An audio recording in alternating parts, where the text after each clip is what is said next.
Hello and welcome back to another Kwentong Atome. So, ang video na to ay para naman sa pagbabayad sa Atome dahil may nag-message po sa akin kung paano daw ba magbayad gamit ang GCash. So, ang kagandahan ngayon guys kasi yung Atome nag-generate na rin ng QR code. So, para sa akin mas convenient using QR code. And sa GCash, pwede na rin tayo magbayad using QR code. So, iyon ay ipapakita ko sa inyo kung paano. So, related na rin to doon sa isa naman na nagtanong sa akin kung paano daw ba makita yung account number ng Atome niya.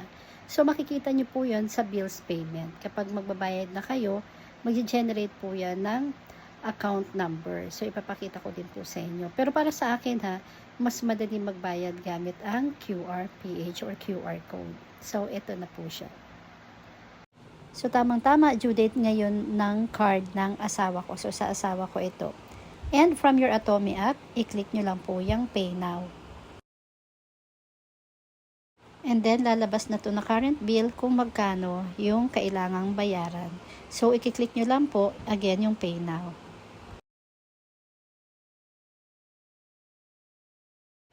So, dito may option ka na kung gusto mo bayaran in full or pwede rin 3 months or 6 months. Kung mapapansin nyo, may in-underlinean ako na red dyan kasi parang may promo ang Atome na kapag ang pinili mong option ay 3 months to pay or 6 months to pay, pwede kang dagdagan ng credit limit up to 2,000 pesos. In this case, mas pinili kong bayaran in full yung 2,500 kasi ayoko magkaroon ng interest. So, dito pipili na tayo kung anong method ng pagbabayad ang gagamitin natin. Ayan, so may QRPH, may bank transfer, e-wallets at iba pa. So, isingit ko na muna kung paano ba makita yung account number. Para doon sa nagtanong sa akin, ito po yun. Kapag pinili po natin yung bank transfer, ang lalabas po ay ganito. So, ayan na nga po, yung account name ay Atome Card at yung account number naman, ayan, ipiklik nyo lang po yung copy code. So, babayad nga tayo gamit ang QR code, kaya klinik ko yung QRPH. And then, confirm payment. So, bali yan na nga, lumabas na ang kanyang QR code at isisave lang natin to photo. So, click lang yung save to photo. And then, punta na tayo dito sa GCash app natin. Then, hanapin lang natin tong QR na symbol. And then, click natin. And then, piliin lang natin yung upload QR. Kasi di ba kanina, nag-generate na yan ng QR at na-save na natin sa photos. So, ayan. So, from your photos or gallery, hanapin nyo lang yung sinave nyo na QR code. So, ito nga sa akin. So, once na-click nyo na yung QR sa photos, ito na ang lalabas.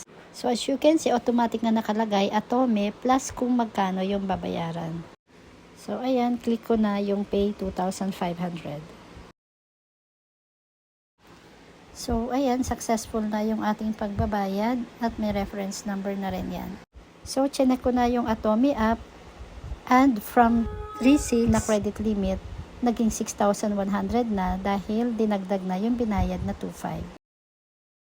So, by the way, kapag QR code nga pala ang gamit natin, kung magkano ang na-generate ng app na babayaran natin, yun po talaga ang kailangan nating bayaran. Unlike po kasi pag bank transfer, 'di ba? Ikaw ang magta-type kung magkano ang ibabayad mo. Pero pag QR, hindi mo kailangan mag-type. So automatic na lalabas na doon kung magkano talaga yung pinaka-bill mo na babayaran. So yun ang kaibahan niya.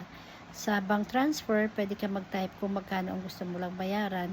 Pero sa QR code, kung magkano ang na-generate ng QR code na bill, yun talaga ang kailangan mong bayaran.